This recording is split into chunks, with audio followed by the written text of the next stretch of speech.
بسم الله الرحمن الرحيم.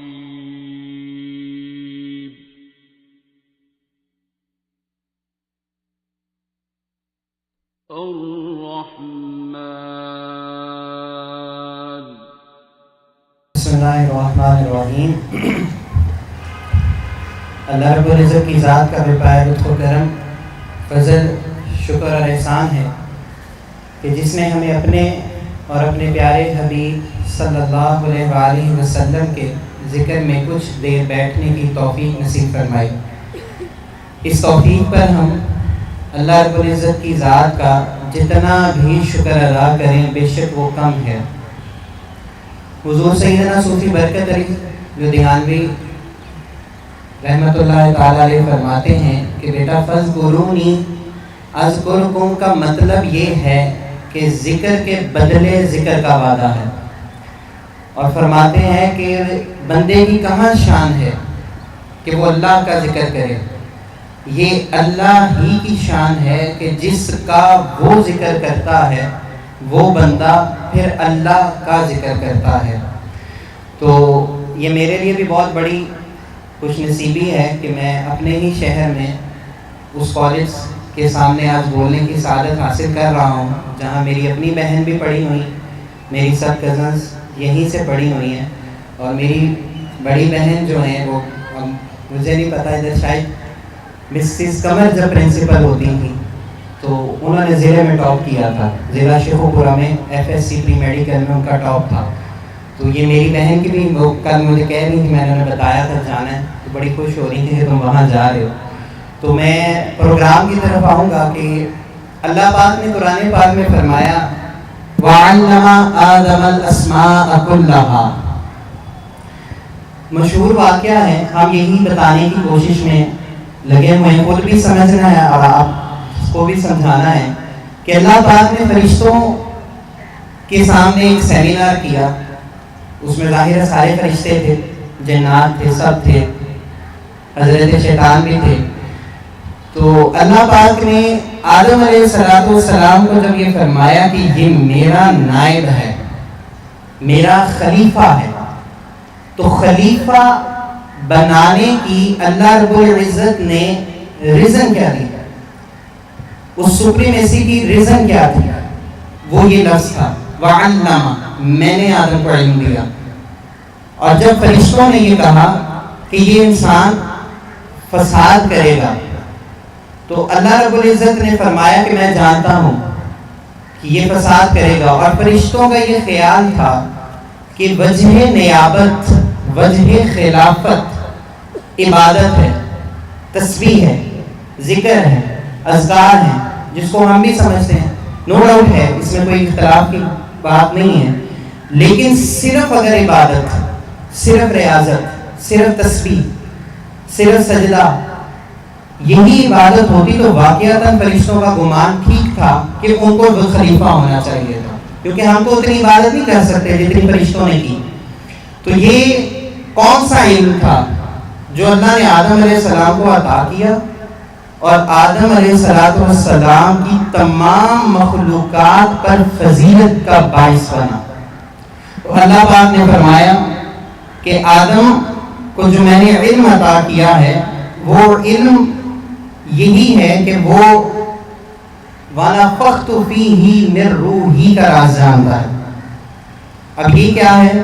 یہی سمجھنے کی ہم کوشش کریں گے کہ اللہ آپ کے دل میں ہی ہوتا ہے. بابا جی اکثر کہا کرتے تھے اپنے آپ سے پیار کرو، یہ لکھا بھی ہوا ہے، اور سب بھی یہی کہتے ہیں، سب بابے یہی کہتے ہیں، خود ہی میں ڈوب کے پا جا سراغ زندگی. میرے اور آپ کے اندر کیا ہے؟ ہم اسی کو سمجھنے کی کوشش کریں گے. اور اسی کے لیے میں اپنی پہلی اسپیکر کو دعوت دوں گا جو ڈینٹسٹ ہیں، ڈاکٹر ہیں، اور بالکل مطلب ہائیلی کوالیفائڈ. اور اس ینگ جنریشن میں مطلب جب بندہ اتنا بڑا گول اچیو کر لیتا ہے، آپ لوگ اسی اسٹرگل پیریڈ میں کچھ بن جائیں. وہ اتنے بڑے عہدے پہ پہنچنے کے بعد ان کو یہ ریمیڈی کیسے ملی، اس ریمیڈی نے ان کے اندر کیا اثرات وبا کیے اور کیسے پازیٹیوٹی آئی اور وہ کیسے اللہ تک پہنچی، ان کی کہانی انہیں کی زبانی سننے کے لیے میں دعوت دیتا ہوں ڈاکٹر مصباح احسان صاحبہ کو، وہ آئیں اور اپنا ایکسپیرینس شیئر کریں.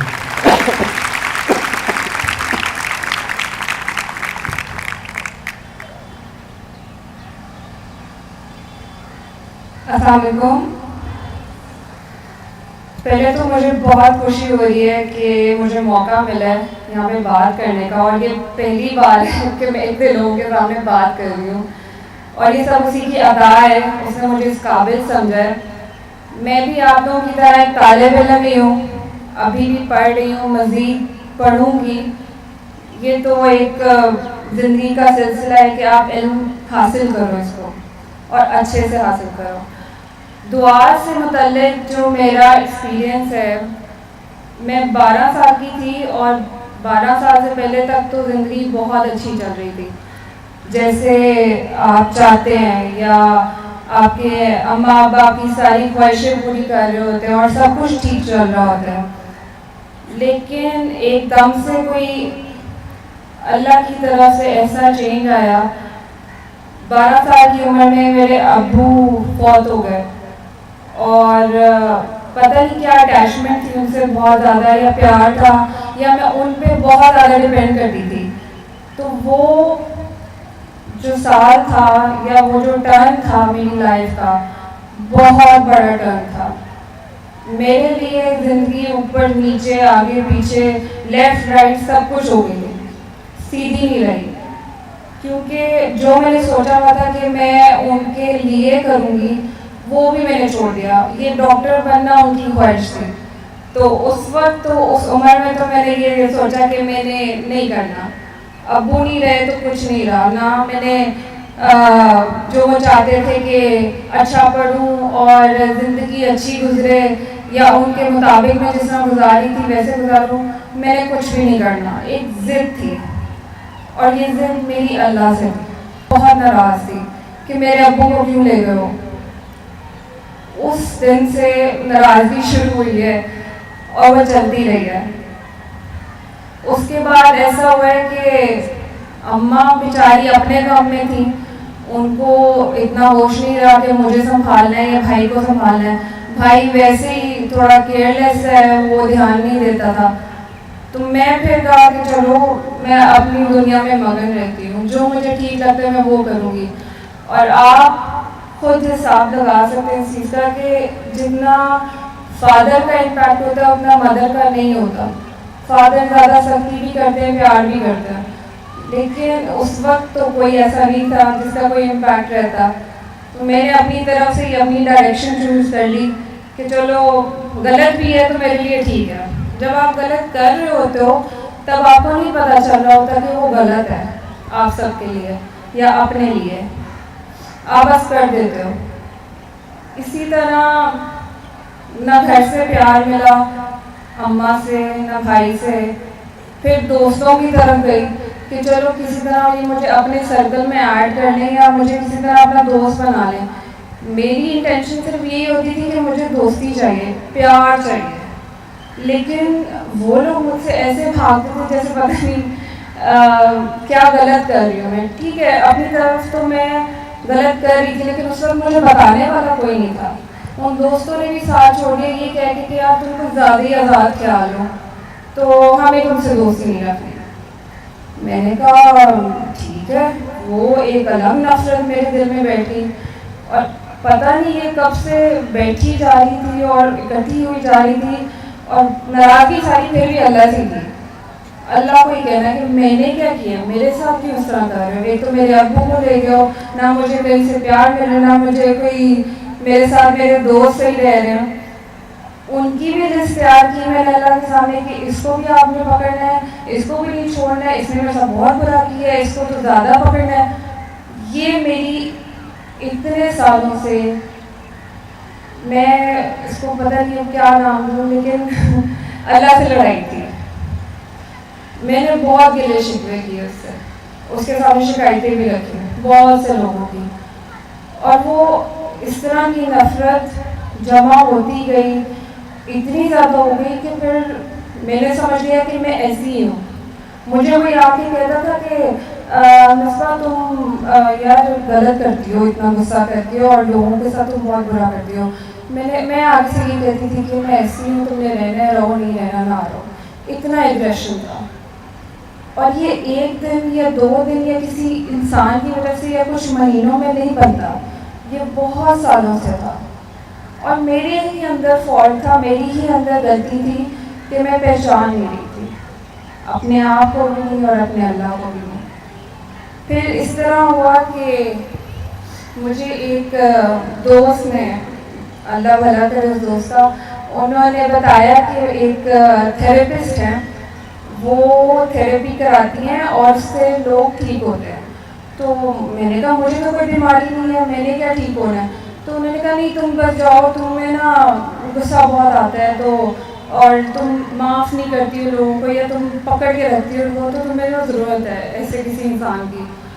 تو بیسکلی مجھے کوئی بیماری نہیں تھی, لیکن میری روح بیمار تھی, میری سوچ بیمار تھی.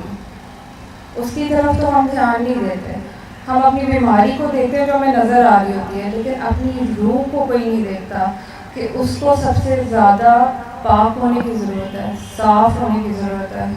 اسی طرح جب میں ان سے ملی, صدف سے میں ملی, انہوں نے مجھے پہلی بار دعا کرائی تھی. تو ان کا پہلا سوال تھا کہ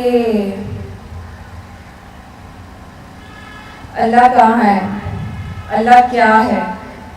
تو اس وقت تو مجھے یہی تھا کہ اللہ تو بہت دور ہے یا ہر جگہ ہے. مجھے نہیں کوئی آئیڈیا تھا کہ وہ یہ بھی کہہ دیں گے کہ اللہ تمہارے اندر ہے, اللہ تو تمہارے دل میں ہے. پھر ان کا سوال تھا اللہ کیا ہے. میں بالکل بلینک, مجھے کسی نے آج تک یہ نہیں بتایا, مجھے یہ والا اللہ کو کسی نے سمجھایا ہی نہیں کہ اللہ احساس ہے. مجھے اس ڈاڈے اللہ کا ہی پتا تھا کہ اگر نماز نہیں پڑھو گے تو دوزخ میں ڈال دے گا, اللہ بہت ناراض ہوتا ہے, اللہ کبھی کبھی ظلم بھی کر دیتا ہے, بہت ڈاڈا ہے. مجھے تو یہ پتا تھا. لیکن جب انہوں نے یہ بولا کہ اللہ احساس ہے, اللہ شدید پیار ہے, اور اس کے بعد آنکھیں بند کروائی, اور پہلے ہی سیکنڈ میں مجھے نہیں پتا وہ کیا گھڑی تھی اس وقت, ایسا کنیکشن جڑا, ایسی تار جڑی اللہ سے, مجھے ایسا اللہ پہلے کبھی نہیں ملا. اور اس دعا سے پہلے بھی میں آپ کو بتا دوں, مجھے سب نے یہ بتایا کہ اللہ تو صرف نمازیں پڑھ کے, قرآن پڑھ کے, ذکر کر کے ملتا ہے. میں نے وہ سب کیا, میں نے ساری 5 نمازوں سے زیادہ نمازیں پڑھ لی, تہجد تو ریگولر تھی میری, قرآن ترجمے کے ساتھ تھا باقاعدہ, ذکر ایکسٹرا میں کرتی رہتی تھی. لیکن مجھے سکون کیوں نہیں ملا. میں ان دنوں سو نہیں سکتی تھی, کھا پی نہیں سکتی تھی. میری اماں کو میرا حال پتہ ہے, وہ پریشان تھی کہ اسے ہوا کیا ہے, یہ تو عبادت بھی کر رہی ہے تو کیا غلط ہے اس میں. میں خود پریشان تھی. لیکن دعا کے بعد جب اپنے پیارے اللہ سے جڑی ہوں تو پتہ چلا ہے کہ میرا دل صاف نہیں تھا.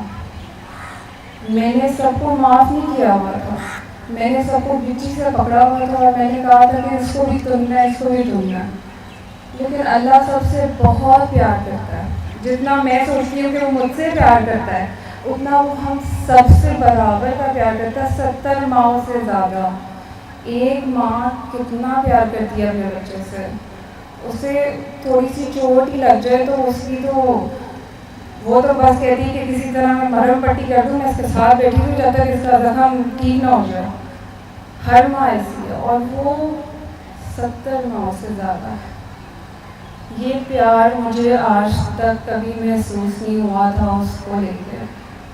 یہ پیار, اس کی پہچان کہ وہ کہاں ہے, وہ میرے دل میں ہے, کہ مجھے اس دعا سے ملا. اور دعا کے بعد میں نے تھیراپی بھی کی, اور وہ ایک ایسا اس نے فلٹر کیا ہے میرے اندر سے ہر چیز کو. یہ جو میں بتا رہی تھی کہ میں نمازیں پڑھتی تھی, مجھے سکون نہیں مل رہا تھا, اب نماز پڑھتی تو سکون ملتا ہے, سکون کی نیند بھی آتی ہے, کھاتی پیتی بھی, کیونکہ دل صاف کیا, سب کو معاف کیا. مجھے پتہ ہے میرے لیے بہت مشکل تھا کچھ لوگوں کو معاف کرنا, بہت مشکل تھا. آج بھی اگر سوچتی ہوں تو میری روح کانپتی ہے کہ جو انہوں نے کیا اس کے باوجود وہ معاف کروا دیتا ہے. یہ اسی کی عطا ہے جس کو نصیب ہو جائے. مجھے یہی سمجھ آئی ہے کہ اللہ نے ہمیں بہت پیارا بنایا ہے. یہ جو نفرت، حسد، انا، میرے اندر انا تھی کہ جی میں پیاری بھی ہوں اور میں پڑھی لکھی بھی ہوں، بہت انا تھی. اور مجھے لگتا تھا کہ جو میں آج یہاں پہ پہنچی ہوں اپنی وجہ سے پہنچی ہوں. نہیں، یہ میرا کوئی کمال نہیں ہے، میری کوئی اوقات نہیں ہے، یہ صرف اس کی عطا ہے. اس نے بہت پیارا بنایا اور وہ یہی چاہتا ہے کہ ہم آپس میں بھی پیار کریں. ہم ایک دوسرے کی فائلیں پکڑیں، اس کے سامنے نہ کھڑے ہوں کہ اس کی پیٹی لگائیں گے، اس کی شکایت لگا کے اس کے سامنے کھڑے ہو جائیں. وہ یہ نہیں چاہتا، وہ سب سے برابر پیار کرتا ہے.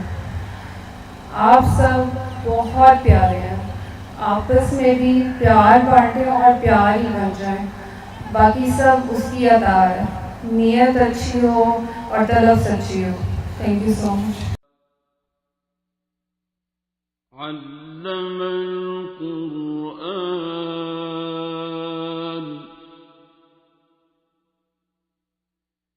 خلق الإنسان